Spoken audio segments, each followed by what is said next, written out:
हमने स्टार्ट किया था चैप्टर 3। इसके ऑलमोस्ट हम सारे टॉपिक सब कर चुके हैं, सिर्फ एक मेथड के अलावा, क्रॉस मल्टीप्लिकेशन मेथड, और वो हम करेंगे पूरा चैप्टर खत्म होने के बाद। आराम से सारा इसको कवर करेंगे। आप अपनी बुक सब साथ में लेकर आओगे, एनसीईआरटी अपनी बुक्स लेकर आना है, क्योंकि अब हम मोस्टली बुक से कवर करेंगे।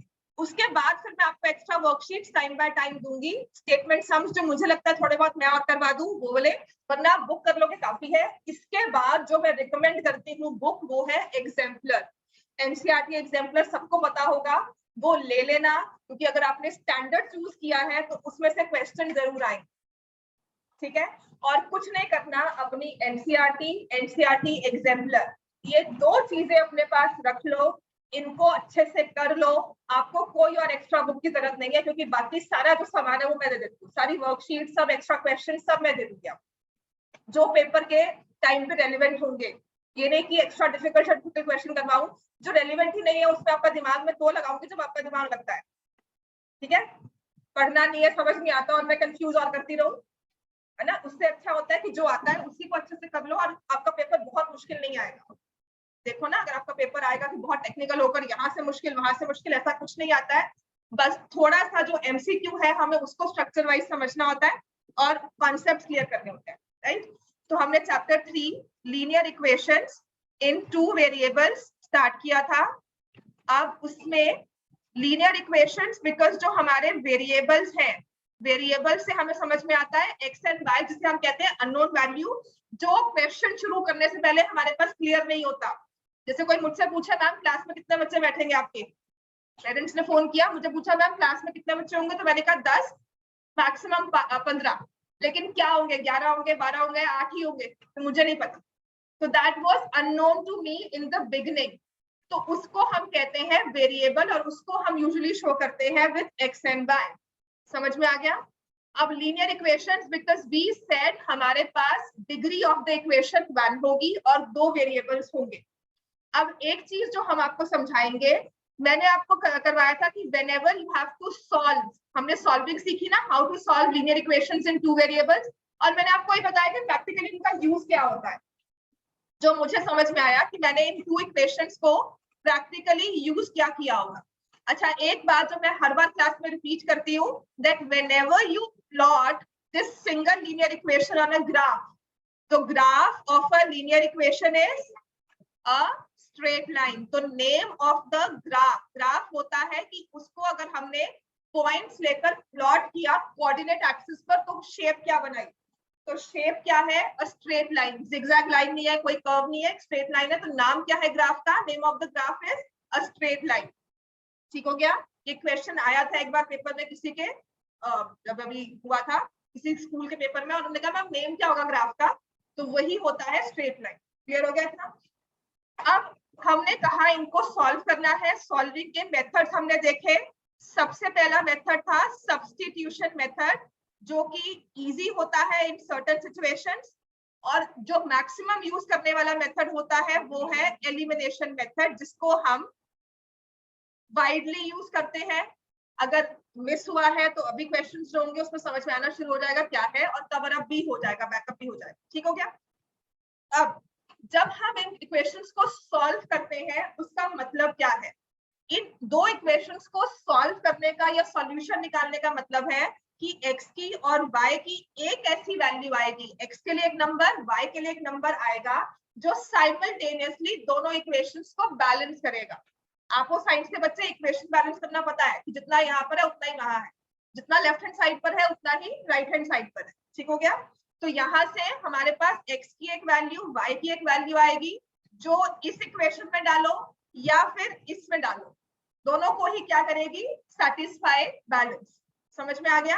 तो ये मतलब होता है सॉल्यूशन का। और हर बार सिस्टम का 2 इक्वेशंस में जब हमने लिखी, 2 इक्वेशंस लिखी, तो उनको इकट्ठा हमने कहा सिस्टम ऑफ लीनियर इक्वेशंस, एक सिस्टम बनकर आ रहा है हमारे पास। तो उस सिस्टम के बिहेवियर को, नेचर को हम स्टडी करते थे, जो हमने लास्ट क्लास में किया था, राइट, दैट्स ऑन ट्यूसडे हमने किया था। तो वही है, हमारे पास एक इक्वेशन होगी a1x plus b1y plus c1 equal to 0, और दूसरी इक्वेशन होगी a2x plus b2y plus C2 equal to 0. A1 coefficient of x, B1 coefficient of y, C1 constant term, A2, B2, C2 समझ में आ गया ना? दो इक्वेशंस है, दो कोएफिशिएंट्स हो गए, इनका सिस्टम समझना है, इनका बिहेवियर समझना है। उससे पहली बात, आपके पास दो वेरिएबल्स थे, अब तक जितने भी इक्वेशंस करवाएंगे दो वेरिएबल्स की करवाएंगे, ठीक है? और सॉल्व करने के लिए मैंने दो ही इक्वेशंस दी और कहा दोनों से आंसर आ जाएगा।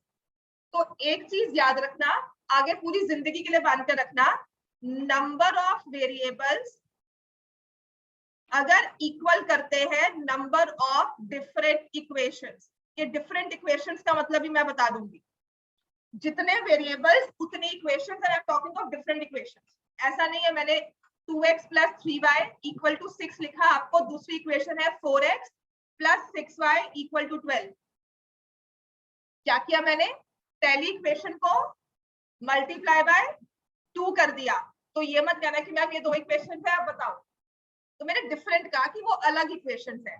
तो जितनी इक्वेशंस हो उतने वेरिएबल्स अगर मेरे पास होंगे ना, तो आपके सिस्टम का, वो कोई भी सिस्टम हो इक्वेशंस का, आंसर आएगा ही आएगा। एक्स और वाई की यूनिक वैल्यू आपके पास आ ही जाएगी। समझ में आ गया?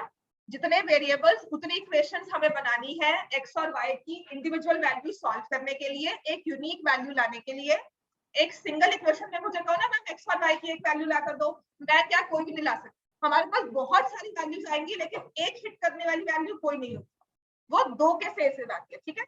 और अब मैंने ये कहा था कि इसकी एक स्ट्रेट लाइन बनेगी, इसकी भी एक स्ट्रेट लाइन बनेगी, दोनों इक्वेशंस है ना? दोनों इक्वेशंस दोनों स्ट्रेट लाइंस बनाएंगी। तो जब दोनों इक्वेशंस दोनों ही स्ट्रेट लाइंस बना रही हैं, तो उनके साथ हमें स्टडी करना है कि इन स्ट्रेट लाइंस का आपस में बिहेवियर क्या है। तो सबसे पहले हम हर बार ग्राफ नहीं ड्रॉ करते, हम क्या करते हैं, कोएफिशिएंट्स की रेशियो लेते हैं। A1 by A2, B1 by B2, C1 by C2, ठीक है? मैंने क्या किया, x के कोएफिशिएंट्स उठाए, y के कोएफिशिएंट्स उठाए और कांस्टेंट टर्म्स उठाई। फिर एक पॉइंट टू बी नोटेड क्या होगा कि सारे के सारे वेरिएबल्स एक ही जगह पर हो दोनों इक्वेशंस में, एक लेफ्ट हैंड साइड बैठा हो एक राइट हैंड साइड बैठा हो, ऐसा मत करना, ठीक है? तो when I take ratios, when I take coefficients, सारे वेरिएबल्स को एक तरफ रखना है। तो एक रूल हम मान लेते हैं कि सबको लेफ्ट हैंड साइड पे ले जाओ, इक्वल टू 0 कर लो, राइट? अगर ये आपस में तीनों ही इक्वल नहीं है तो इस केस को हम क्या बोलते हैं, यूनिक सॉल्यूशन। ऐसे केस में x और y की एक यूनिक वैल्यू आएगी ही आएगी, तो दोनों इक्वेशंस को करेगी सेटिस्फाई। लिखो, don't just look at it. इस चीज को जितनी बार लिखोगे, वही मैंने कहा ना कि कल होते हुए भी कोई उठाए ना तो आप यही होगा unique solution, right? So if you are doing something, कहीं खोए हुए ख्यालों में मैं पूछती हूँ बताओ ये क्या होगा, तो आप बिना सोचे समझे बोल सको यूनिक सॉल्यूशन। तो उसके लिए लिखना पड़ता है बात। तो जब तक ये चैप्टर चलेगा ना तब तक ये लिखना ही है। A1 by A2, B1 by B2, C1 by C2, unique solution, right? मतलब इंडिविजुअल x और y की एक वैल्यू आएगी, दोनों इक्वेशंस में पुट करोगे, सेटिस्फाई हो जाए, ठीक हो गया? और ग्राफ बनाएंगे, दोनों स्ट्रेट लाइंस बनती हैं दो इक्वेशंस की, तो उनमें आपस में रिलेशनशिप क्या होगा, इंटरसेक्टिंग लाइंस। ग्राफिकली एल्जेब्रिकली वो कहता है यूनिक सॉल्यूशन, ग्राफ वाइज कहता है इंटरसेक्टिंग लाइंस। क्लियर हो गया? ग्राफ वाइज उसने कहा इंटरसेक्टिंग लाइन, और ऐसे सिस्टम को हम बोलते हैं कंसिस्टेंट एंड इंडिपेंडेंट। ये सब वर्ड्स लिख लो, क्योंकि कहीं ना कहीं क्वेश्चन में कभी पूछा होता है find the for what value of k the system is consistent. अब पता होगा कंसिस्टेंट क्या है तभी हम सॉल्व कर पाएंगे, वरना नहीं। कंसिस्टेंट एंड इंडिपेंडेंट, ठीक है ना? तो कभी कभी होता है, जैसे मैं एक क्वेश्चन देती हूँ पेपर में, मैं यूनिक नहीं लिखूंगी, मैं कंसिस्टेंट और इंडिपेंडेंट लिख दूंगी, है ना? तो वो चीज हमें याद हो। क्लियर हो गया? अब इसी चीज में ना, मैंने पहले नहीं लिखवाया होगा, फिर आपको प्रैक्टिकली दिखा दिया था नंबर्स देकर, कि इफ मान लो A1 by A2 और B1 by B2 और C1 by C2, मैं तीन रेशियोज लेती हूँ, ये यूनिक सॉल्यूशन का एक फर्दर पार्ट है। वो क्या रहा है, ये तो आपस में इक्वल नहीं है, लेकिन ये दो आपस में इक्वल। मतलब पहले चीज देखो कि B1 B2 C1 C2 equal है, ठीक है, लेकिन ये A1 A2 अलग है बिल्कुल। तो ये भी केस यूनिक सॉल्यूशन चाहिए, क्योंकि इन दोनों को डिफरेंट होना चाहिए। ठीक हो गया। कल आपने कहा B1 B2 और A1 A2 तो सेम नहीं है, लेकिन A1 A2 C1 C2 के इक्वल है, तो वो भी यूनिक सॉल्यूशन है। मतलब मेन हम क्या कर रहे हैं, coefficients of x and y same ना हो, मतलब उनकी सेम रेशियो ना हो। हाँ, देखो नंबर ले लो, देखो 2x plus 3y equal to 6। अब मैं ले रही हूँ 4x plus 7y equal to 12। लिख लो इसको एग्जाम्पल, क्योंकि कभी नहीं होता, ये नहीं होगा कि एक क्वेश्चन आएगा पेपर में, एक क्वेश्चन दिखता है ना, हम हो जाते हैं कंफ्यूज और वहां उसमें ना 10 मिनट लगा देते हैं कि क्या होगा क्या होगा, राइट। कुछ नहीं है। ऐसा अगर क्वेश्चन आए, इसमें आपने A1 by A2 किया 2 by 4, B1 by B2 किया 3 by 7, C1 by C2 किया 6 by 12। अब आप कह रहे हो ये तो देखो अलग है, लेकिन ये दोनों कैसे सेम हो गए? हमारा A1 by A2 और C1 by C2 सेम हो गया, है ना। कुछ नहीं है, ये केस ऑफ यूनिक सॉल्यूशन ही होगा। क्यों होगा? यूनिक सॉल्यूशन निकालने के लिए हमें x एंड y में किसी एक को एलिमिनेट करना होता है, और कोई एक ही जाए, दोनों इधर से ही हो जाए इकट्ठा, है ना। हम अगर इसमें से एलिमिनेट करेंगे, I will multiply this with 2, है ना। तो ये क्या हो जाएगा, 4x plus 6y equal to 12, 4x plus 7y equal to 12। x खत्म हुआ, y तो नहीं हुआ ना, तो ये केस ऑफ यूनिक सॉल्यूशन है। y equal to 0 is a solution. Point तो बनकर आ गया ना कि y 0 है, समझ में आ गया। तो whenever आपका A1 by A2 C1 C2 के इक्वल हो, या B1 by B2 C1 by C2 के इक्वल होगा, आपको ये देखना है, इंपॉर्टेंट हमारे पास क्या होता है कि ये इक्वल ना हो फॉर यूनिक सॉल्यूशन। ठीक है, इंपॉर्टेंट ये होता है। अब काफी बार ना बुक्स में भी होगा, यूनिक सॉल्यूशन लिखा होगा और उसने यही सॉल्व किया होगा, फिर हम सोचते हैं यार C1 C2 क्यों नहीं लिया, क्योंकि वो इतना इंपॉर्टेंट नहीं है। मेन है कि ये दोनों सेम ना हो। जहां ये दोनों सेम हो गए ना, आपके साइमल्टेनियसली दोनों क्वेश्चन क्या हो जाएंगे, खत्म हो जाएंगे, आपके इक्वेशन का कोई मतलब ही नहीं रह जाएगा। ठीक हो गया, समझ में आ गया ना। ये चीज लिख लो, ये थोड़ा वेरिएशन है क्वेश्चन में कि कभी कहीं आता है तो हमें लगता है कि ये क्यों नहीं किया या गलती कर दी। ठीक हो गया इतना। अब ये फर्स्ट केस था ऑफ यूनिक सॉल्यूशन। ऐसे ही हम लेते हैं, तीनों रेशियो सेम है, A1 by A2 is equal to B1 by B2 is equal to C1 by C2। जो मैंने लिखा था डिफरेंट वाला वही केस कि 2x plus 3y equal to 6, और मैं चालू बन रही हूँ, कह रही हूँ मैम दो इक्वेशन तो दे दी, 4x plus 6y equal to 12। ठीक है ना। तो आपने देखी ये दो रेशियोज, ये 2 और 4, 3 और 6, 6 और 12। क्या है दोनों की रेशियो, तीनों की 1/2 1/2 1/2। तो इससे क्या हुआ, this is the case of infinitely many solutions, because ultimately दोनों लाइंस क्या है, same. This is a case of infinitely many solutions। Graph में बनती है ओवरलैपिंग लाइन। मैं ओवरलैपिंग इसलिए बोलती हूँ क्योंकि कोइंसिडेंट समझ नहीं आता, ओवरलैप जल्दी समझ में आ जाता। ओवरलैपिंग लाइंस लिखना था, ओवरलैपिंग या कोइंसिडेंट लाइंस। ठीक है, अगर कोइंसिडेंट का मतलब नहीं पता, ओवरलैप का तो पता है ना, एक के ऊपर एक प्लेस कर देते हैं, ओवरलैप कर रहे हैं। क्लियर हो गया। एग्जैक्टली ओवरलैप करेंगे, ये नहीं कि एक लाइन ऐसे जा रही है और दूसरी कह रही है यहाँ तो मिल लूंगी आगे नहीं मिलूंगी, कंप्लीटली ओवरलैप होगी। ठीक है, वो लाइंस नहीं होती ओवरलैपिंग लाइंस। और ऐसे सिस्टम को हम बोलते हैं कंसिस्टेंट। जब भी हमारे पास सॉल्यूशन आएगा, चाहे वो एक आए चाहे वो बहुत सारे आए, उसको कंसिस्टेंट ही बोलते हैं। एंड इसमें हम लिखते हैं डिपेंडेंट। ऐसे सॉल्यूशन सिस्टम को हम बोलते हैं कंसिस्टेंट एंड डिपेंडेंट। डिपेंडेंट क्योंकि अगर मैंने कहा यहाँ लिखा है 2x plus 3y equal to 6 और यहाँ लिख रही हूँ 6x, ये आपके लिए फिल इन द ब्लैंक्स है, बताओ क्या लिखोगे। कंसिस्टेंट और डिपेंडेंट बनाना है तो आप बिना सोचे समझे नहीं कुछ लिख सकते हो। आपको देखना पड़ेगा कि आपने ये इक्वेशन रखी है और x को क्या बनाया है, क्या बनाया है हमने, x को 6, 2 को 6 बनाने के लिए किससे मल्टीप्लाई किया, 3 से। तो हमें बाकी सबको भी किससे मल्टीप्लाई करना होगा, 3। समझ में आ गया बेटा ये सबको, कि दैट्स व्हाई हमने इसे कहा डिपेंडेंट। क्यों डिपेंडेंट कहा? क्योंकि एक वेरिएबल जैसा चेंज होगा बाकियों को वैसा ही चेंज होना पड़ेगा, वो डिपेंडेंट हो गए। ठीक है, और अगर यही मैं कहती कि आपको दो इक्वेशन लिखनी है, 2x + 3y = 6, दूसरी लिखूं मैं कुछ भी लिख दे दूं 9x + 13y, अपने मन से सोच रही हूँ, मैं पहली वाली इक्वेशन को देख भी नहीं रही। ठीक हो गया, तो वो होता है इंडिपेंडेंट। समझ में आ गया? ये है हमारा सेकंड केस। अब हमने कहा लाइंस ऐसे इंटरसेक्ट कर रही हैं, लाइंस ओवरलैप होकर इंटरसेक्ट कर रही हैं। ठीक हो गया। अब थर्ड केस क्या होगा? वही रेशियोज लेनी तो हर बार रेशियो ही है। क्या होगा? ये दोनों आपस में इक्वल है, ये इक्वल नहीं है। तीसरी वाली से कांस्टेंट टर्म की रेशियो सेम ना हो, आपके कोएफिशिएंट्स की रेशियो सेम हो, तो इसे हम कहते हैं नो सॉल्यूशन, क्योंकि ग्राफ पे ये शो करेगा पैरेलल लाइंस, और ऐसे सिस्टम को हमने कहा इनकंसिस्टेंट।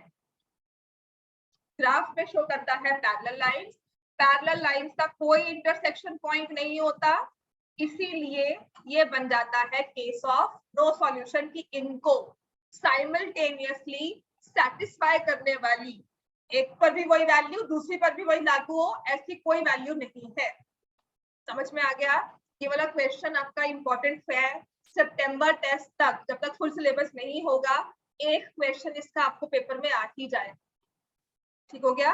और इफ ये टर्म 1 टर्म 2 नहीं होता है तो अगर फुल सिलेबस पे लगाओ तो 1 या 2 नंबर का क्वेश्चन एमसीक्यू का इसका बनकर आ ही जाता है। क्लियर हो गया इतना हमें? राइट। अच्छा, वैसे क्या अच्छा लगा, टर्म 1 टर्म 2 अच्छी लगी कि फुल सिलेबस? स्कूल को बोलो आगे बोर्ड को भेजेंगे कि टर्म 1 टर्म 2 करें, because I also feel it's good. आपकी अच्छे से प्रैक्टिस होती है कॉन्सेप्ट। पूरा सिलेबस एंड में आके करना बहुत मुश्किल है सब सब्जेक्ट्स के लिए, लेकिन कुछ को आप लेकर अच्छे से पढ़ लेते हो एक टर्म में और उसी को डिवाइड करके दूसरे को बहुत अच्छे से पढ़ लेते हो दूसरे टर्म में। फोकस भी उतना ही रहा, पढ़ा तो सारा ही कुछ गया, ऐसा है नहीं कि भूल जाएगा। और अगर कर सकते हो टीचर से भी बात करो कि अगर हम बोर्ड्स को ये अपना व्यू भेज सकते हैं आज स्कूल लेवल की, आप बच्चे ही सब कह रहे हो है ना, तो सबका ये भी होगा, क्लास बच्चों का भी सब नहीं, पता नहीं, बात करो आप इसमें। ठीक है, ये सिस्टम अच्छा है, आई ऑल्सो फेल्ट पर्सनली कि अच्छा है, क्योंकि आपकी पढ़ाई अच्छे से हो जाती है।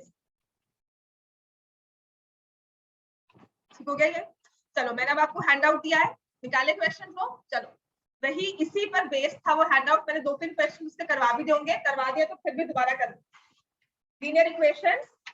फैन थोड़ा सा स्लो कर दो, वो वाला हाँ, ये एक नंबर।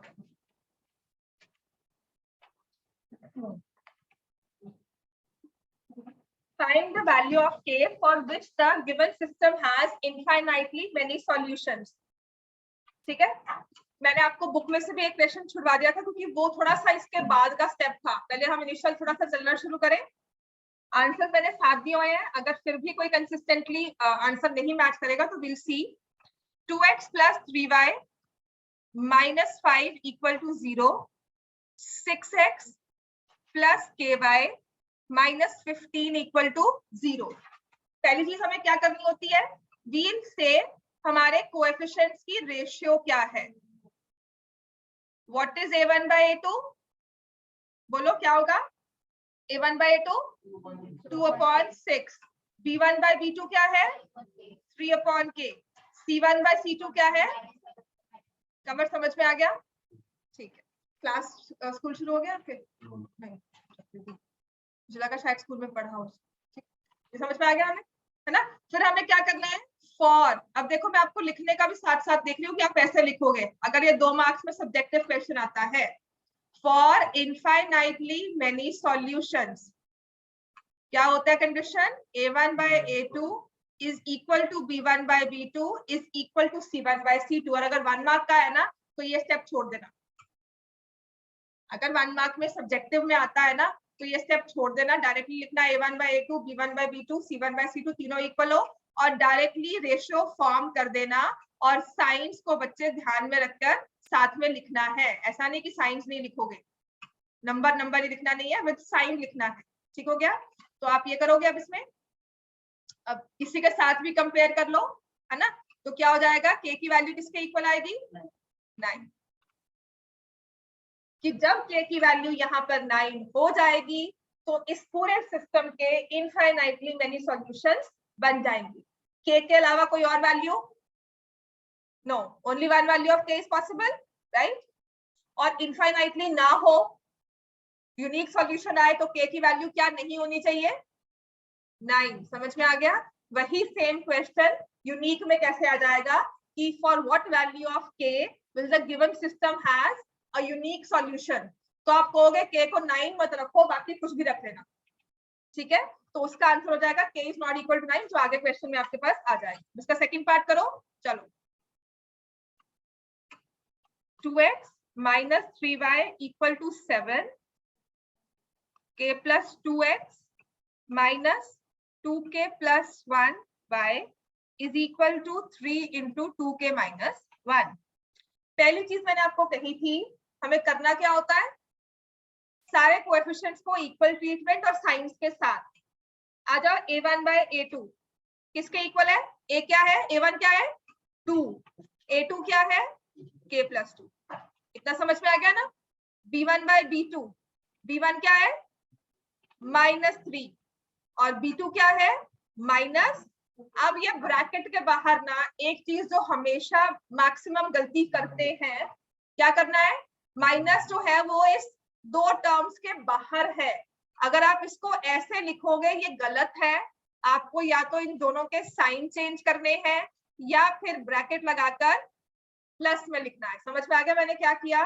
ब्रैकेट के बाहर माइनस साइन का मतलब है खतरा, दोनों को चेंज करो, ठीक है? 7/6k minus 3 मैंने मल्टीप्लाई कर दिया, ठीक हो गया, राइट? और यहाँ पर भी मैं कोशिश क्या करती हूँ, जो मुझे अच्छा लगता है और मुझे लगता है कि इससे गलती नहीं होती जल्दी, तो मैंने क्या किया, पहले ही दोनों के साइन चेंज कर दिए। और बाद में मैं सोचूंगी कि ये चीज है, उसको करूंगी, बीच में भूल ना जाऊं, स्किप ना हो जाए, मैं फर्स्ट स्टेप पे ही दोनों के साइन चेंज कर देती जब मुझे याद है। ठीक हो गया, राइट? और जब हम करते हैं ना कि आंसर मैच नहीं कर रहे, तो यही पॉइंट्स देखने वाले होते हैं कि हमने दोनों के साइन चेंज किए हैं, कोई नंबर को अगर ठीक से कॉपी किया है, राइट? अब हम क्या करेंगे, फॉर इनफाइनाइटली मेनी सॉल्यूशंस लिख लो। इसे लिखोगे तो याद रहेगा, for infinitely many solutions a1 by a2 is equal to b1 by b2 is equal to c1 by c2। तो 2 upon k plus 2 minus 3 upon minus 2k minus 1, ये sign multiply ऐसे ऐसे मत कैंसिल करना, ठीक है? इंडिविजुअल का cancel नहीं होगा, पूरी टर्म का कैंसिल होता है। 7 upon 6k minus 3, तीन टर्म्स है, तीनों को इक्वल कर दिया। ब्रैकेट लगा के मैंने तो नहीं किया क्योंकि गलती पता क्या होती है, वहां कैंसिल कर दिया फिर साइन चेंज नहीं किया, तो मैं समझाऊंगी क्या कि साइन दोनों के चेंज करने हैं। फिर दूसरी गलती क्या है जो मैं तुम्हें बता रही हूँ, तुम वो कर लो, अच्छी बात है, मतलब मैं वो नहीं कह रही कि नहीं करना, I just want to teach कि इसको ऐसे कर देते हैं वो मत करना, ठीक है? क्योंकि ये अगर कैंसिल होगा टर्म के साथ तो आप ये ऐसे कॉमन लोगे, इसको प्लस में रखोगे और फिर कैंसिल।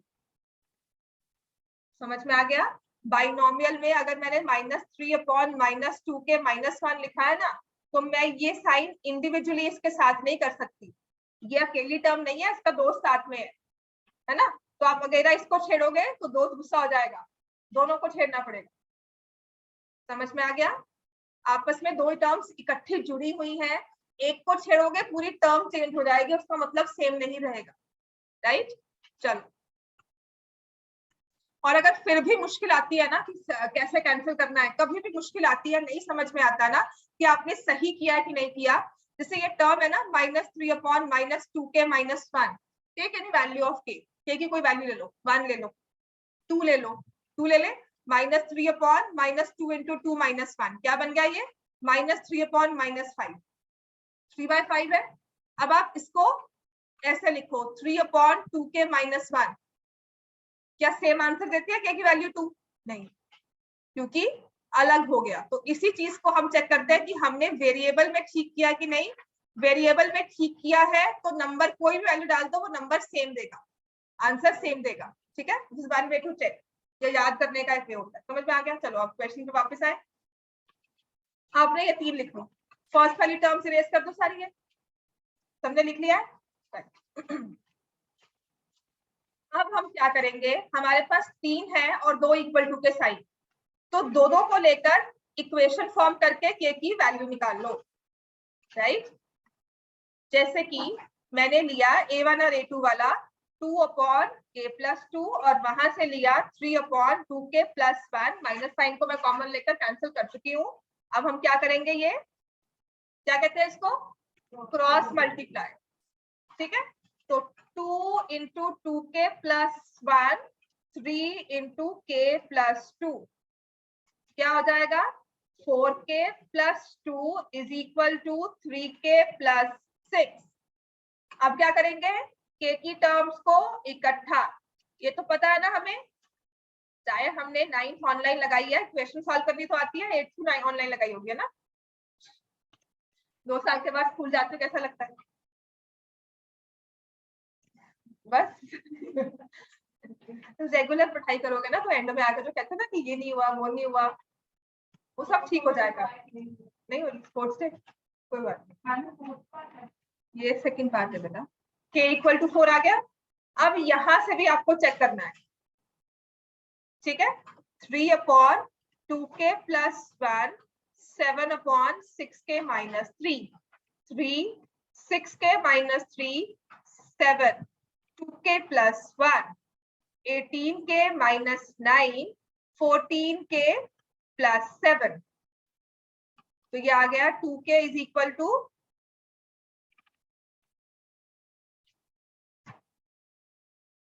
नहीं 4 के साथ, ठीक है, 4k = 16 और k की वैल्यू क्या आ गई 4। दोनों कह रही है, एक रेशो ने कहा k की वैल्यू 4, दूसरे ने भी कहा k की वैल्यू 4, बिल्कुल सही आंसर है हमारा, ठीक है। k = 4 विल गिव, कौन सा सोल्यूशन देगा, नहीं क्ले लेकर आ जाओ, आप क्ले ले आओ, क्ले कल के लिए चाहिए होगा, दीदी को पूछ ले, काश दीदी को पूछो, जाओ ले आओ। k = 4 आ गया हमारा आंसर, ठीक है। For infinitely many solutions, infinitely many solutions k should be equal to 4, ठीक हो गया। क्या हंसी यार, तुम बहुत हंसते हुए पढ़ते हो, तो मुझे लगता है कि तुम बड़ा खुश हो रहे हो पढ़ते हुए, है ना, बताओ। No, I will not say वो बड़े मीम्स बने हुए हैं, why are you laughing, share the joke, मैं नहीं बोलूंगी सच में बहुत सुना है और खुद को लगता है कि हाँ यार हम यही बोलते हैं, तो नहीं, ठीक है, अच्छी बात है, स्माइल करो, पर तुम जब तक काम कर रहे हो ना तब तक मैं नहीं बोलूंगी, ठीक है। So all depends on you, मैं कितनी स्ट्रिक्ट हूँ, मेरा अच्छा मूड है पढ़ाते हुए कि नहीं है, वो सब आप पे डिपेंड करता है। आप अच्छे से पढ़ रहे हो तो मुझे अच्छा लगता है, मैं बहुत अच्छे से पढ़ाती हूँ, ठीक है। 4 चीजें एक्स्ट्रा ही बताऊंगी, तो मुझे ज्यादा छोड़ो यार, यही करा दो बहुत है, चलो। अब देखो इस केस में why I specifically gave this question, देखो क्यों लिखा था यहाँ पर 4 कहाँ पे कांस्टेंट टर्म कौन सी है, फर्स्ट वाली इक्वेशन में -4, दूसरे वाले की कांस्टेंट टर्म कहाँ है, राइट हैंड साइड में, बस इतना ध्यान रखना उसको लेफ्ट हैंड साइड में लेकर आ जाओ या 4 को +4 बना दो, -4 को +4 बना दो, समझ में आ गया। तो आपका अगर सेकंड वाला तो हो गया होगा, ठीक है, फोर्थ वाले में तुम्हें प्रॉब्लम आ रही थी ना, तो हम लिखेंगे, अब मैं डायरेक्टली लिख दूं, infinitely many solutions for infinitely many solutions a1 by a2 should be equal to b1 by b2 should be equal to c1 by c2। मैं डायरेक्टली लिख रही हूँ 1/k+1 k+1/2k+1, और यहां से देखो मैं क्या कर रही हूँ, मैं इस -4 को यहां ले जाकर +4 बना रही हूँ क्योंकि वो आसान है ना, 2k -2, ठीक हो गया। ब्रैकेट में ये लिखा उसको मल्टीप्लाई कर दिया, मेरे लिए आसान है, एक स्टेप भी खत्म हो जाता है, क्लियर हो गया इतना। अब उसके बाद हम क्या करेंगे, क्रॉस मल्टीप्लाई, राइट, इन दो को लेकर क्रॉस मल्टीप्लाई, इन दो को ले लो और क्रॉस मल्टीप्लाई, राइट। तो यहां से पहले तो हमारा a1 a2 का ही आता है ना, तो हमने लिखा 2k+1 = k+1 का होल स्क्वायर, ठीक है। 2k+1 इक्वल टू के स्क्वायर प्लस 1 प्लस 2k। ये क्या हो गया, प्लस वन हमारा खत्म हो गया, 2k और 2k भी खत्म हो गया, तो के स्क्वायर की वैल्यू क्या आ गई, 0। तो k की वैल्यू क्या आ गई, 0। क्या बना ये, तो k की वैल्यू 0 आ गई, राइट। कुछ नहीं करना, k की वैल्यू जब 0 आ गई है, हमारे पास दूसरी चीज भी है, उसको भी हम चेक कर सकते हैं। इज इट राइट, k की वैल्यू 0 यहाँ पर ठीक आ गया ना कैलकुलेशन की, नहीं ये तो k की वैल्यू 0 आई कि नहीं आई, क्यों, तो अब तो आगे की नहीं सॉल्व करने के बाद, तो मैं चेक करती हूँ, पर यहाँ इतना तो समझ में आ गया, मतलब k प्लस 1 होल स्क्वायर क्या होता है, 2 बार, हाँ मल्टीप्लाई करते हैं, a plus B whole square क्या होता है भाई, a square plus B square plus 2ab। अभी 9th में तो पॉलिनोमियल्स किया था हमने, है ना, k plus 1 whole square, k square plus 1 plus 2k, है ना, तो वहां से मैंने ओपन कर लिया, 2k कैंसिल हो गया, प्लस 1 कैंसिल, k की वैल्यू 0, ठीक है। अभी इसको हमें आंसर नहीं करना है, हम अब इनको भी सॉल्व करेंगे, तो ये आ गया k plus 1 into 2k minus 2, 4 into 2k plus 1, ये आ गया, है ना। मैंने इन दोनों को लिया, अब देखो जब आप इन दोनों को मल्टीप्लाई करोगे ना, तो k स्क्वायर में आंसर आएगा।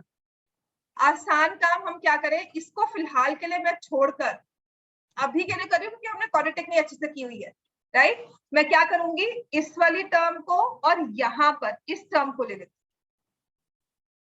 हूँ, a1 a2 को और c1 c2 को। थोड़ा सा तो हमें with presence of mind question को सॉल्व करना ही है। After a point of time जब क्वाड्रेटिक कर लेंगे ना, फिर तो हम इसको भी कर लेंगे सॉल्व। अभी हमने स्टार्ट किया है ना, तो मैं करूंगी कि हमने a1 बाय a2 तो हम हर बार ले लेते हैं, a1 b1 दोनों को तो कंपेयर फर्स्ट टू रेशियोज को करते हैं, उससे कर लिया, उससे काम फिर भी आसान है। अब b1 b2 और c1 c2 पे ना जाकर a1 और c1 को ले लिया हम। वो क्यों लिया, क्योंकि उससे मुझे काम थोड़ा आसान दिख रहा है, ठीक है। तो मैंने क्या किया, यहां से इसको सॉल्व कर लिया, 2k minus 2 is equal to 4 into k plus 4। समझ में आ गया, 4 इंटू या 4k प्लस 4 लिखूं या 4 इंटू k प्लस 1, समझ में आ गया। इस टर्म को और इस टर्म को पैरेलल लिखकर क्रॉस मल्टीप्लाई कर दिया, 1 upon k plus 1, 4 upon 2k minus 2, cross multiply हुआ, 2k माइनस 2 इधर, 4 into k plus 1, 4k plus 4। अब k को यहां पर ले गई 2k और ये बन गया -6, k की वैल्यू क्या आ गई, -3।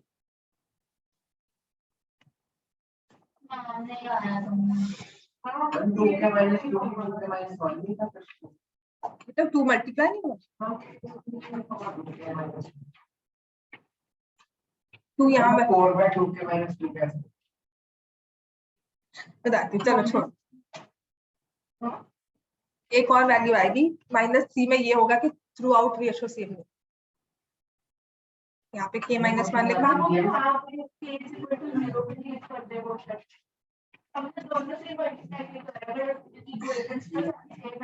हाँ बिल्कुल सही है। पता है क्या है, अभी स्टार्टिंग में ना इतना समझ नहीं आना चाहिए, वैसे सही बात है। तो क्या करें, अभी क्वेश्चन को छोड़ो इसको, ठीक है, नेक्स्ट वाला क्वेश्चन करते हैं, फोर्थ पार्ट। इस क्वेश्चन में दो चीजें, अच्छा तुम कह रहे थे ना वो 2k - 2 कैसे आया, देखो तुम्हारे पास इक्वेशन क्या है, ये k प्लस 1 है ना, हाँ, y इज इक्वल टू 4। इसमें क्या है, हमें हर एक रेशियो देखनी है। तुम कर क्या रही हो बेसिक मैंने, देखो त्रिषा क्या कर रही हो, a1 bye a2, b1 bye b2, c1 bye c2, तीनों को सेम करना है। किसी एक वैल्यू के लिए ये दो सेम आती, क्या उसी वैल्यू के लिए ये भी सेम हो रही है कि नहीं, नहीं, तीनों में वेरिएबल है। पहले वाले में क्या था, पहले वाले में क्या था, यहाँ पर भी 1/3 था, यहाँ पर भी 1/3 था, तो मैंने इसमें से लिया, चाहे मैं इन दोनों को लेती, चाहे मैं इन दोनों को लेती, आंसर 9 ही आता। समझ में आ गया, राइट। बता नहीं, इसके साथ तो आ रहा नहीं, क्योंकि वेरिएबल सिर्फ इसमें था, वेरिएबल सिर्फ एक जगह था। इक्वल तो मान रहे हैं, पर वेरिएबल तो इक्वल किसी एक वैल्यू के लिए होगा ना, जिस वैल्यू के लिए मेरा वेरिएबल एक रेशियो सेम हो, क्या उसी के लिए दूसरी रेशियो भी सेम हो रही है? वेरिएबल की वजह से ही यहाँ पे हमें 3 बार सॉल्व करना पड़ता है। बहुत सारी वैल्यूज आती है, फिर हम कॉमन वैल्यू लेकर चलते हैं। बहुत सारे इन द सेंस मैक्सिमम 2 या 3 वैल्यू आएंगी, उसमें से आप एक कॉमन लोगे जो तीनों में एक में आएगी, या एक वैल्यू जो तीनों में आंसर देगी। ठीक है, ठीक है, वो हाँ नेक्स्ट स्टेप होता है क्वेश्चन का, राइट। अब इसमें हम लोग क्या कर रहे थे, इसमें भी आपके साथ क्या किया, मैंने कहा k की वैल्यू 4 आई। अब यहाँ पर हमारे पास सेकंड वाले इक्वेशन में क्या था, आपका जो वेरिएबल था वो सेकंड वाले इक्वेशन में था अकेली, तो उससे हमारे पास क्वाड्रेटिक कोई नहीं बनी, राइट। और कभी कभी ये भी होता है कि इसने k इक्वल टू 4 दिया, यहाँ पर k इक्वल टू 5 आ जाता, तो हम कहते हैं पॉसिबल ही नहीं है। ठीक है, आप कह रहे हो कि जिस वैल्यू के लिए रेशियो 1/6 बने, 2/6 बने, यहाँ पर भी 2/6 बने और यहाँ पर भी 2/6 बने, कोई एक सिंगल वैल्यू है ही नहीं, तीनों में चल रही, राइट। ये अभी मत समझना, अभी नहीं समझ में आएगा, ये विद प्रैक्टिस 4-5 क्वेश्चन करने के बाद ही समझ में आता है। हाँ, तो दोनों से आंसर आना चाहिए। ठीक है, अब जो इसका आंसर है वो डिपेंड करता है कि हमारे पास जो दूसरी क्वाड्रेटिक है उससे क्या आंसर आता है, राइट। चलो नहीं, चलो k+1। अब तुम मुझे कह रहे थे कि वो मैम 2k - 2 कैसे आया, देखो मैंने 2k - 2 लिखा था, 2k - 4 लिखा था।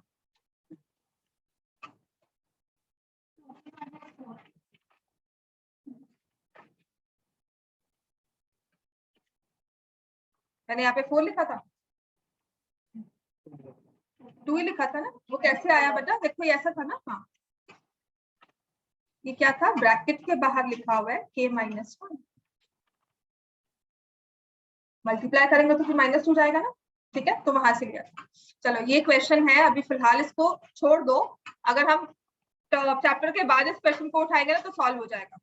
2k + 3y = k, ये तो जल्दी सॉल्व हो ही जाएगा। k - 1 × x plus k + 2 × y = 3k।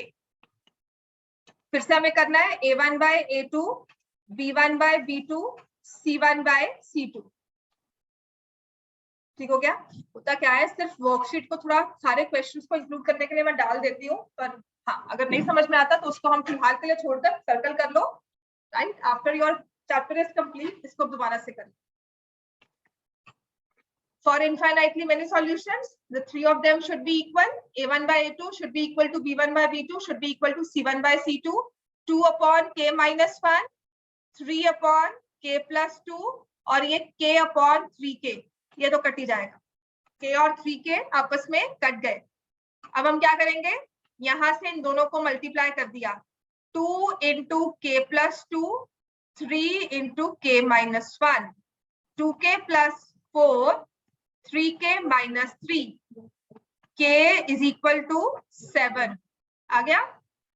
ऐसे ही यहाँ पर आ जाओ, यहाँ पर सिर्फ इसलिए था कि k और k आपस में कट जाएंगे, तो हम ये कट कर सकते हैं। k ≠ 0, k = 0 नहीं है, तभी हम ये कट कर रहे हैं। तो यहाँ से आपने ऐसे किया 9 = k+2 और यहाँ से भी k की वैल्यू क्या आई, 7। कि जब k की वैल्यू 7 होगी तो हमारे तीनों ही जहां जहां पर k है ना, वहां पर तीनों ही नंबर्स रेशियो सेम कर देंगे। समझ में आ गया, तीनों की टर्म्स सेम हो जाएंगी, इसका मतलब सिर्फ इतना है, राइट। अभी इस थर्ड पार्ट को will circle and will do it, come to it later. मैं कहाँ बैठाया, अंदर बैठे हुए, तुम लोग 5 मिनट्स में 5 मिनट। ठीक हो गया बच्चे, समझ में आ गया। चलो आ जाए नो सॉल्यूशन पर। अब question number 2 first part, kx - 5y = 2, 6x + 2y = 7।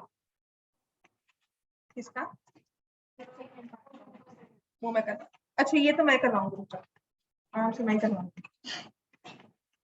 तो यहाँ पर हम लिखेंगे फॉर नो सॉल्यूशन, क्या होता है, A1 by A2 is equal to B1 by B2, but it's not equal to C1 by C2. What is A1 by A2? K by 6. What is B1 by B2? Minus 5 by 2. And what is C1 by C2 जो जिसको equal नहीं होना 2 by 7. In any case वो 2 by 7 है. B1 by B2 minus 5 by 2 है, तो ये equal नहीं होंगी. हमें इन दोनों को ही इक्वल करना है और इससे हमारा आंसर आ जाएगा. ठीक हो गया बेटा? ये बात समझ में आ गई?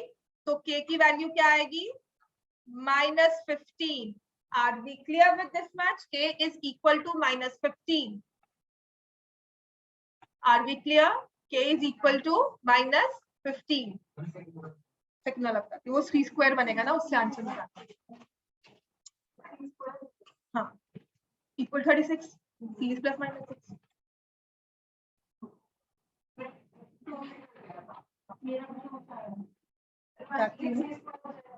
थर्ड रेशियो तो इक्वल करना ही नहीं राजे.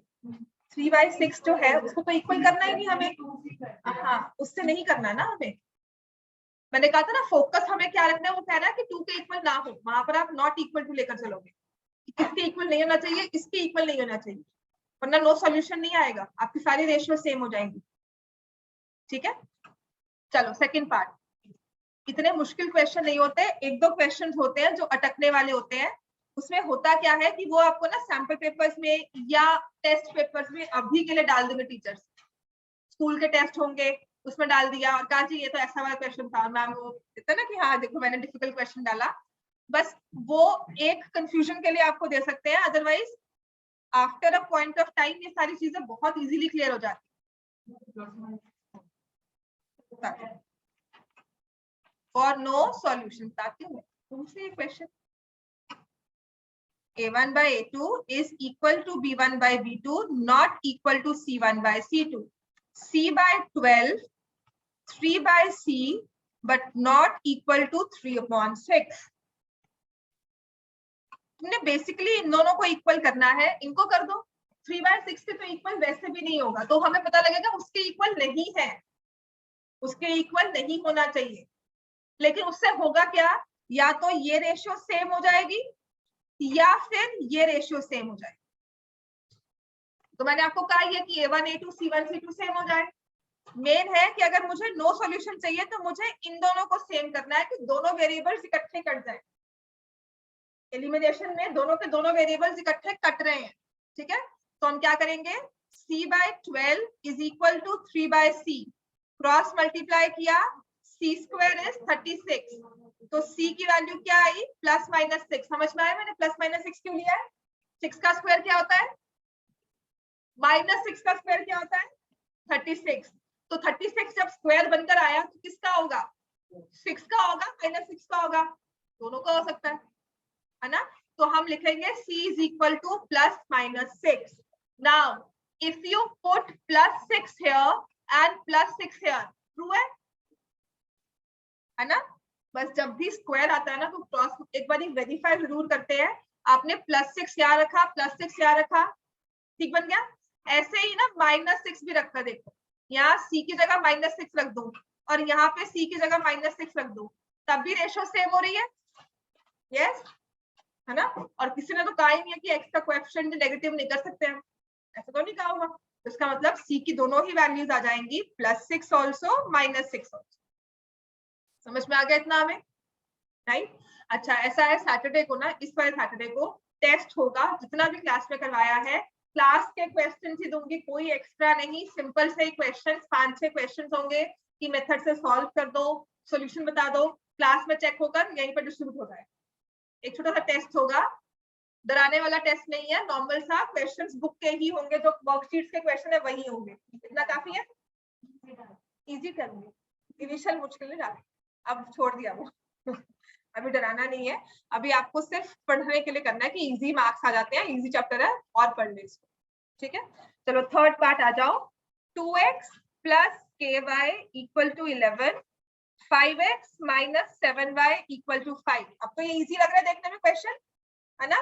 हमने क्या लिखना है, for no solution A1 by A2 is equal to B1 by B2, not equal to C1 by C2. 2 upon 5 K upon -7 but not equal to 11 by 5. इसमें ना 11 by 5 आपको C1 C2 दे दिया, A1 by A2 2 by 5 है। तो in any case जब ये दोनों ही match नहीं कर रहे तो हमारा जो है दो सॉल्यूशन तो हो सकता है, यूनिक सॉल्यूशन और इनफाइनाइटली, इन दोनों पर ही डिपेंड करता है। तो नो सॉल्यूशन के लिए मुझे 2 by 5 और k by -7 को सेम करना है। k की वैल्यू क्या हो जाएगी? -14 by 5 and that is my answer. ठीक हो गया बेटा? राइट, अब इसका फोर्थ पार्ट कर लो।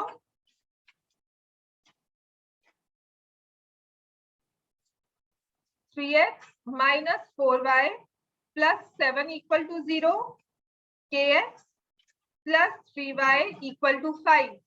क्या करना चाहिए पहले इसमें? या तो -5 करो या -7 करो। ठीक है, तो A1 by A2 is equal to B1 by B2 but it's not equal to C1 by C2। ये हमने लिखा है for no solution। प्लीज ऊपर ये लिख लेना बार बार, अभी लिखोगे पेपर में भी लिखोगे, स्टेप्स के मार्क्स नहीं कटेंगे। ठीक है, तो this is 3 upon k -4 upon 3 but not equal to 7 by -5। तो हमारा फोकस तो इसी बात पर है, इन दोनों को। तो k की वैल्यू क्या होनी चाहिए वो बता दो, क्या नहीं होनी चाहिए उसका करना ही नहीं है। ठीक है, it will be equal to 9 by -9 by -9 by बात हुई थी। समझ में आ गया बेटा? क्रॉस मल्टीप्लाई किया, आपने लिखा 9 is equal to -4k, k is equal to -9 by 4। समझ में आ गया इतना? ठीक है, चलो काफी आज के लिए इतना। अपने होम